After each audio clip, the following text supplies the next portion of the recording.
warahmatullahi wabarakatuh. Saya jemput Yang Berhormat Ipoh Timur. Terima kasih Puan Timbalan Speaker yang saya kasihi, ahli-ahli yang berhormat.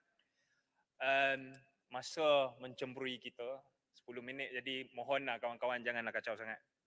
Belah sana lah, sini boleh. Saya nak mula dengan Putrajaya dah, nanti dia kacau pula. Saya nak mula perbahaskan sesuatu yang sangat dekat dengan hati saya.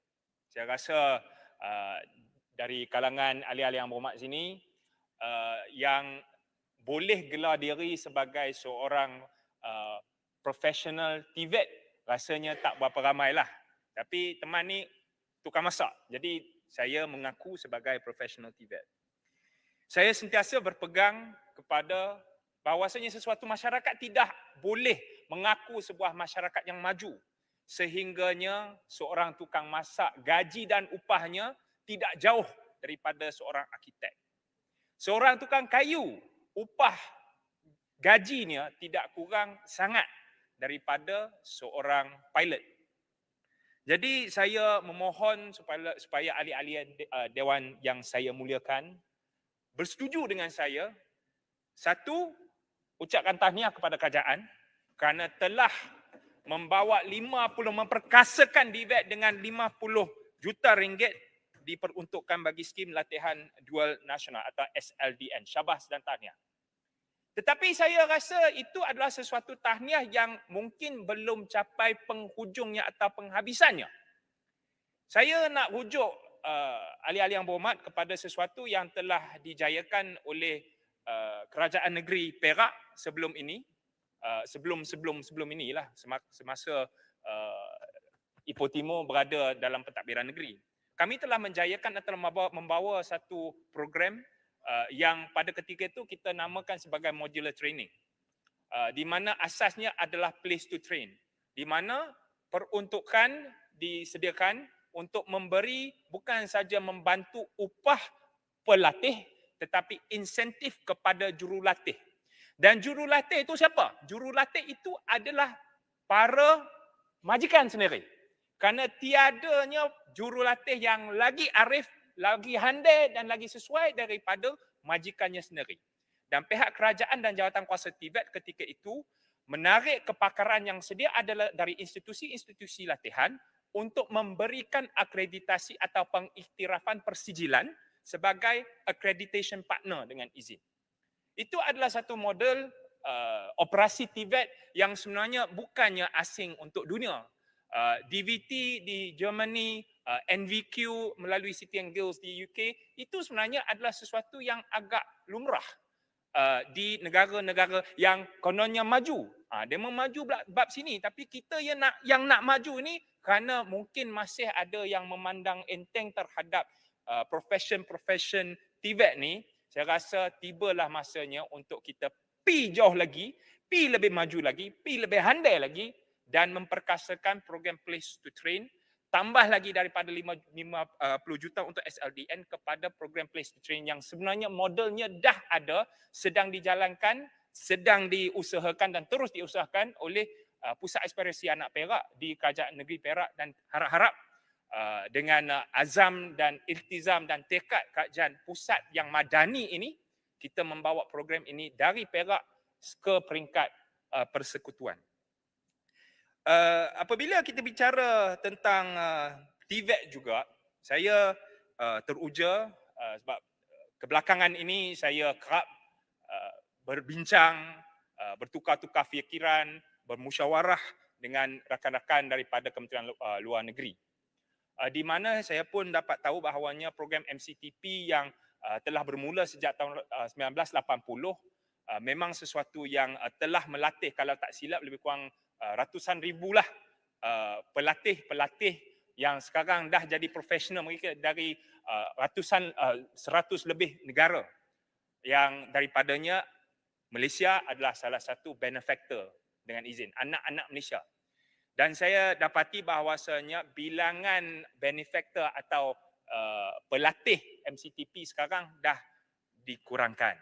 Jadi saya mohon jasa baik ahli-ahli seisi Dewan untuk memberi sokongan kepada MOFA atau KLN untuk lebih perkasakan program MCTP ini untuk mengangkat Malaysia ke satu tempat di mana kita boleh contribute dengan izin menyumbang lebih bakat-bakat kepada dunia dan pada waktu yang sama menyumbang lebih ramai profesional dalam bidang vocational dan teknikal melalui program MCTP. Saya nak beralih ke masa berapa? Ada 5 minit. Baik. Banyak lagi. Saya nak beralih kepada satu isu yang agak makro tetapi memang menyentuh hati dan jiwa orang Ipoh. Kawasan saya Ipoh Timur. Dan Ipoh Timur punya satu hospital yang handal, yang hebat. Orang yang pi sana pun ramai. Begitu ramainya memanglah kita dah jenuh lah mendengar. Orang yang pi hospital kena tunggu lama sampai kadangnya memang tak dapat rawatan. Dan saya rasa perkara ini tak elok untuk kita nak nafikan lah. Memang perkara itu saya sendiri adik sepupu saya 2 minggu yang lepas saja memang pergi duduk dah pengsan atas katil tunggu 6 jam lebih sampai dia dah sembuh, dah ada sedar balik. Baru doktor sempat datang untuk bagi dia green light untuk balik rumah. Dan ini adik sepupu saya, ni saya bukan cerita petik dari luar. Benda ni betul benar. Keluarga saya.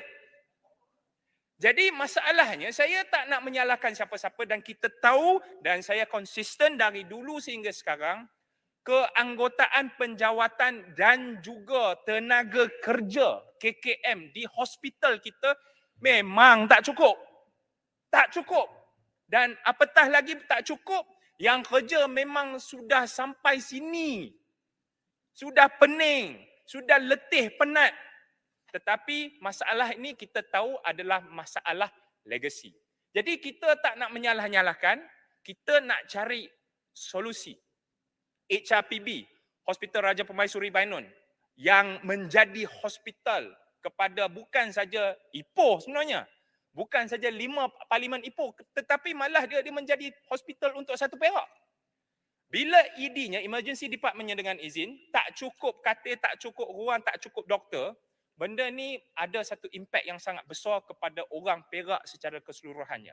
Bila orang Perak ada kesan negatif, maksudnya Malaysia ditimpa musibah negatif, tak cukup katil, tak dapat rawatan. Jadi saya tak nak bangkitkan masalah sahaja, tetapi saya nak bawa satu cadangan penyelesaian. Di mana apabila kita bicara tentang hospital tak cukup ruang, tak cukup tempat, tak cukup sekurang-kurangnya dari segi hardware facility-nya dengan izin, saya nak mohon pertimbangan pihak KKM untuk pertimbangkan sekurang-kurangnya satu public-private partnership dengan hospital yang paling berdekatan. Saya tidak pasti, belum adakan perbincangan mendalam dengan Hospital Arizwan yang pada ketika ini, sebelum ini, dia adalah kalau tak silap adalah milik Majlis Agama Islam Negeri Perak. Tetapi saya tak pasti kebelakangan ini pegangan saham dah bertukar, ada tukar tangan atau tidak. Tapi sekarang kalau boleh dipertimbangkan satu public-private partnership dengan izin, dengan Arizwan sebagai hospital destinasi decantering of patients dengan izin daripada hospital HRPB ke Arizwan. Dan sekiranya perkara atau cadangan itu tidak boleh jalan atas apa pun sebabnya, saya mencadangkan supaya adanya satu bangunan persekutuan yang berhampiran. Memang dia bukan seberang jalan, sebelah aja. Yang pada ketika ini saya guna istilah underutilized lah dengan izin. Jadi saya nak mohon pihak KKM untuk pertimbangkan cadangan saya ini supaya kurang-kurangnya dari segi hardware, infrastrukturnya, prasarana asasnya bagi kesihatan dan rawatan untuk pesakit-pesakit di sekeliling Ipoh, sebenarnya Perak, dapat kita kurang-kurangnya tangani dalam masa yang terdekat ini. Saya juga mohon perhatian ahli-ahli yang berhormat dan juga timbalan speaker yang kacak dan segak. Saya nak bawa perhatian bahawasanya di dalam masyarakat madani kita ini, di negara yang kita harap-harap menjadi negara madani ini, saya rasa ada sekelompok dan segolongan dan segelintir rakyat Malaysia yang memang tak ada penjaga untuk menolong mereka yang perlukan penjagaan. Sebelum ini dalam perbahasan titah diraja telah pun saya sentuh berkenaan dengan penjaga. Habis dah ni.